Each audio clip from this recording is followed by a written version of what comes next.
Acid పురుగు విషయంలో ప్రజలు అవసరానికి మించి భయపడవద్దని రాజమహేంద్రవరం సిటీ ఎమ్మెల్యే ఆదిరెడ్డి శ్రీనివాస్ సూచించారు. తనకు గతంలో ఈ పురుగుతో అనుభవం ఉందని చెబుతూ దానిని నలిపితే మాత్రమే ద్రవం విడుదలై చర్మంపై మంట కలుగుతుందని తెలిపారు. శరీరంపై పాకుతున్నప్పుడు నలపకుండా దులిపేస్తే ఎలాంటి ప్రమాదం ఉండదన్నారు. అవసరమైతే వైద్యులను సంప్రదించాలని సూచించారు. జిల్లా అదనపు వైద్య ఆరోగ్య శాఖాధికారి డాక్టర్ పివి చలపతిరావు మాట్లాడుతూ యాసిడ్ పురుగు రోవ్ బీటిల్ గురించి ప్రజలకు అవగాహన కల్పించారు. ఈ పురుగు ప్రపంచంలోని అనేక దేశాల్లో ఉంటుందని, పంటలకు హాని చేసే చీడపీడలను తినే పర్యావరణ హితజీవి అని తెలిపారు. ఇది మనిషిని కుట్టదని, అయితే దానిని చేతితో నలిపితే విడుదలయ్యే టాక్సిన్ చర్మంపై పడితే 24 నుండి 36 గంటల్లో మంట, దురద, నీటి బుడగలు వచ్చే అవకాశం ఉంటుందని వివరించారు. అలాంటి పరిస్థితుల్లో వెంటనే సబ్బుతో కలుపుకోవాలని, చల్లటి కాపడం పెట్టుకోవాలని, అవసరమైతే కాలమైన్ లోషన్, స్టెరాయిడ్ ఆయింట్మెంట్ లేదా వైద్యుల సూచన మేరకు మందులు వాడాలని సూచించారు. ఎంహెచ్ఓ వినూత్న తదితరులు ఆయన వెంట ఉన్నారు. దానంతా అవే పోతాయి. ఒకటే ఇండికేషన్, అది ఎక్కడుంటే అక్కడ మగ్గిపోయిన మామిడిపల్లి స్మెల్ వస్తుంది.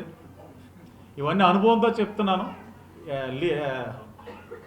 వాతలు వేయించుకున్నాను కాబట్టి తెలుసు కాబట్టి చెప్తున్నాను. మొత్తం క్లియర్గా చెప్పున్నారు సారు. అది ఇప్పుడున్న యాసిడ్ పురుగు అన్న దాని గురించి ఈ మధ్య ఎక్కువ ఈ కడిపలంకలో కేసులు వచ్చినాయని చెప్పని పేపర్లో వీటిలో వచ్చినాయి. అందరు ప్రజలందరికీ అవగాహన వచ్చింది. అది ఫెడరస్ జాతి చెందింది. అది ఇక్కడనే కాదండి, అన్ని వేరే దేశాల్లో కూడా ఉంటుంది ఆ పురుగు. అది యాక్చువల్గా అగ్రి ఫ్రెండ్లీ అంటాం. అంటే ఏంటంటే మన పంటలకి చీడ పురుగులు ఏమైనా ఉంటే క్రియేస్ అయి బతుకుతూ ఉంటాయి. కాకపోతే ఏంటంటే ఇప్పుడు ఒకేసారి కొంచెం ఎక్కువ మందిని ఇదయ్యేటప్పటికి అది ప్రచారంలోకి వచ్చింది. అన్ని దేశాల్లో ఉందండి. కొన్ని ఆఫ్రికా దేశాల్లో ఉంది, దాన్ని నైరోబీ బీటిల్ అంటాం. ఏషియా దేశాల్లో ఉన్న దాన్ని చార్లీ బీటిల్ అంటాం. మన దగ్గర ఏమో రేవో బీటిల్ కానీ ఫెడరస్ బీటిల్ కానీ అంటాం. అది ఒక 1 సెంటీమీటర్ వరకే ఉంటుందండి, చిన్న పురుగు, మన చీమలాగా. ముందు dark orange colour, black colour అట్లా ఉంటా ఉంది.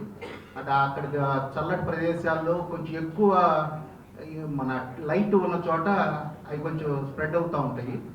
అది మనల్ని కొట్టదండి, అది కొట్టడం అనేది లేదు. ఆ పురుగు మన ఒంటి మీద పాకినట్టు, మన వర్కర్స్ పనిచేస్తున్నప్పుడు ఒంటి మీద పాకుతూ ఉన్నప్పుడు మనం ఏంటంటే భయంతో దాన్ని ఒక నలిపేస్తున్నారు. నలిపేయటం వల్ల దాంట్లో అది దాన్ని ప్రొటెక్ట్ దీని కింద పెడిగ్రిన్ నుంచి చిన్న టాక్సిన్ రిలీజ్ చేస్తుంది, చిన్న ద్రవాన్ని. ఆ ద్రవం మన శరీర గ్రంథులోకి వెళ్ళిపోయి ఒక 24 నుంచి 36 గంటల లోపు చిన్న దురద, మంట అట్లా వస్తున్నాయి, చిన్న నీటి బొబ్బలాగా వస్తాయి.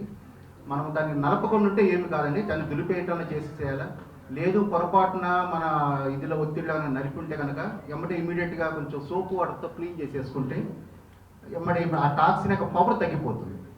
ఒకవేళ పవర్ అప్పటికి వెళ్ళినా కానీ మనకి చిన్న మంట, ఇది ఏంటంటే మన స్ట్రీక్స్ అంటాం, అంటే మనకు చిన్న దారి, నల్లటి దారి వచ్చినట్టు పాకినట్టుగా వస్తూ ఉండేది. దానికి ఇక కంగారు పడాల్సిన పని ఏమి లేదండి. దానికి సంబంధించిన మందులు కడిపలంకలోను కడిమో పిఎస్సీలు కూడా ఉంచారు.